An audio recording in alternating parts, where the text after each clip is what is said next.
But if you go to Pakistan, if you pass the border, you will see Muslims that behave like the supremacists in India, this time in the name of Islam. So they won't appreciate liberty. But if you ask the minorities in India, in Pakistan, they will. So it's sometimes a minority view to understand the value of non-coercion. But we should make it a principle, not just a minority view. I should tell one thing. When did liberalism come to the scene? I mean, the idea of liberty, freedom was always there in human history, but liberalism is a principal defense of it. It came to the scene with thinkers like John Locke in England or Pierre Bayle in France. That was the 17th century. And why? Because before them, Europe has gone through a lot of terrible conflicts and violence and persecution. I'm speaking about the wars between Protestants and Catholics. In 17th century Europe, there were long wars between Protestants and Catholics, massacres. Catholics were condemning Protestants as the heretics, the murtad, if you will, for use an Islamic term, the apostates. And Protestants, of course, were reacting to them, trying to carve a space. And there were bloody conflicts. Also, in the 17th century England, there was a doctrine of divine rights of kings. Like, you have to obey the king because the king is chosen by God. It's not that you can vote and change him, or you can limit his powers, or you can criticize him. No, you have to obey the king because God has given that throne to the king.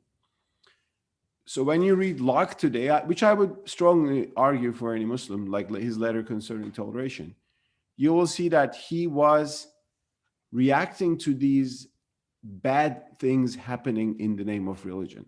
First of all, he argues for toleration, and he's saying we should stop persecuting people from the different sects. And he finds a solution in making the government neutral. He says the government should not uphold this or that church and allow all these churches to live their faith and without coercion from the government, be able to save souls in they believe it. Because he says your true belief is somebody else's heresy. So there's no end to this. So let's just make the government neutral. Locke actually didn't go far enough to fully tolerate Catholics or atheists, but for his time he made a great step forward, and he began a process in Europe. He also opposed the idea that there are divine rights of kings to rule. He said, yes, there are rights that God has given to human beings, but it's not for the kings to rule. It's for every individual to live in dignity, to have property, and to believe in the way he believes it. So the rights are given not to government, but rights are given to individuals, and governments are established to protect these rights, to serve individuals. It's not that the individuals serve the government. So this was a major transformation, and we should not forget that John Locke was a Christian himself. He was a defender of Christianity. He wrote a book, The Reasonableness of Christianity. What he did was to reinterpret certain themes in Christianity which had led to violence or sectarianism or totalitarianism, and emphasize the value of human freedom. Now, I believe we are in the Muslim world today at a moment, in part similar to the moment of John Locke, in the sense that we have our great religious tradition, but unfortunately we have problems like sectarian violence or oppression. We've seen that violence in Iraq and Syria in the past 2 decades. We have seen that violence, we are seeing that violence or oppression in Pakistan, against minorities, against Ahmadis, against Shia Muslims. In Malaysia, which I know well, Shia Muslims are, almost banned. I mean, their religious practices are not allowed. Or of course, if you go to Iran, you will see that the Sunnis in Iran don't have the same rights with the Shiites, and they complain from discrimination by the government. So there are regimes that go against the idea of human freedom by upholding a certain interpretation of Islam, which is their understanding. So we have major human rights issues there. And I think we are at a position where actually we find the roots of liberty we find the foundations of liberty in our founding texts in the Quran. But also, those are manipulated and sometimes minimized by our orthodoxy. Now, I'll try to show you just one example of how this works. Like, there is an idea of freedom in the Quran, but Muslims are sometimes trying to limit that because they think that too much liberty is bad. So they even try to sometimes manipulate the interpretation of the Quran. I'll show you one example of that. Is anybody from Malaysia here? Is there? No? Is everybody from Maldives? Okay. Are you hearing me, by the way? Am I here? Are you from Malaysia? No, it's okay. You're hearing me, right? Okay. Now, in 2017, I was briefly arrested in Malaysia by the religion police called Javi.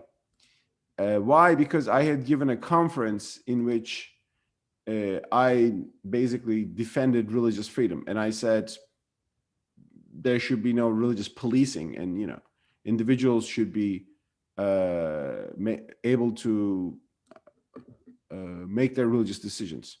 And I referred to a Quranic verse, which you're probably familiar, which is the verse that liberty-minded Muslims very often refer to. And I want to share. Can I share a screen here? Yes. Okay. Do you see this? La ikraha fi din, or there shall be no compulsion in religion. So this verse, the part of this verse in Surah Al-Baqarah, the second surah of the Quran, ayah, verse 256, is a very powerful verse. There shall be no compulsion in religion, or there is no compulsion in religion. And it is remarkable that the Quran said this in the middle of the 7th century. And we know from the Asbab al-Nuzul, the occasions of revelation literature, that this verse was revealed when some Muslims were willing to convert their children who were raised among the Jews of the city back to Islam.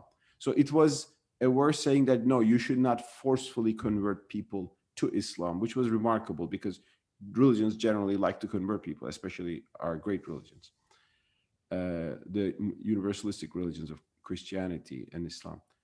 Am I okay, Dennis? Is it visible? Okay.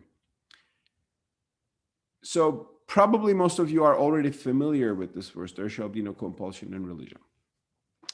But in Malaysia, they write the translation of this verse a little bit differently.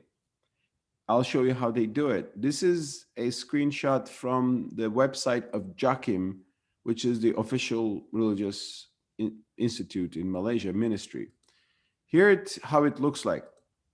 There shall be no compulsion in religion. They add something there, in becoming a Muslim. So they add something into the verse in parentheses, which is not normally there, which is not there in the Quran. And this makes a difference. Because what is the difference? If you say there shall be no compulsion in religion, period, it seems to mean that people should be able to be Muslims or maybe not be Muslims, and they can be Muslims and they can practice their faith in the way they deem fit, which is the only way to make it sincerely and honestly without hypocrisy. It shows a strong sense of religious freedom. But if you say there shall be no compulsion in religion only in while becoming a Muslim, which means there is freedom to stay outside of Islam, but once you enter Islam, there is compulsion. You cannot leave because apostasy is considered as a crime, which I think is a doctrine that has to be revised because it goes against the Quran. And also because, there is religious policing, which means the religious police will check if you're fasting in Ramadan. They will come and see if you're eating a sandwich. They can arrest you for that, as it happens in Malaysia. And despite the fact that you're fasting not for the sake of the police or for the government, but for God, somehow the police checks that if you are really observant or not. Now, this editing is done in another translation of the Quran, Sahih International, published in Saudi Arabia as well, which is not a surprise. They say there shall be no compulsion in acceptance of the religion. They make the same insertion into the verse, which is again showing that the bold freedom message that we find in this verse, and there are other verses like this in the Quran, is somehow found too much, and our interpreters of the Quran today are inserting parentheses into it to make sure that it doesn't come as a foundation of full religious freedom. There are other verses in the Quran about non-coercion. There are other verses in the Quran saying that the Prophet's mission is just to preach and he's not a compeller over. But our religious tradition sometimes abrogated those verses, saying that they're by upholding certain verses about jihad over them. And again, this was a human decision. My understanding is that we have our religious tradition uh, with a great history, and Islam for centuries actually was a religion that upholds freedom compared to some alternatives. Islam allowed Jews and Christians to live as Jews and Christians for centuries. So there are great things about our religious tradition. But also, we should not forget that Islam was understood by the second, third, fourth century, by the fifth century, by the scholars who lived at that time. And they brought their existing cultures, they brought their sometimes the motives of the imperial powers that ruled Islam into the religion. And I believe that has limited the potential of freedom that one can find in the Quran. Here's one example, and we have to therefore reinterpret certain things in our jurisprudence, which is fiqh, which is the interpretation of the Sharia. And there's already one area this has happened, and I think it can act as an example to other these controversial themes in Islam today, which is slavery. The Quran has strong verses about freeing the slaves. It says freeing the slaves is an act of worship. It's one of the things that are on the steep hill, which is one of the pious acts. Muslims could have used this verse to abolish slavery, in the very beginning, but they didn't.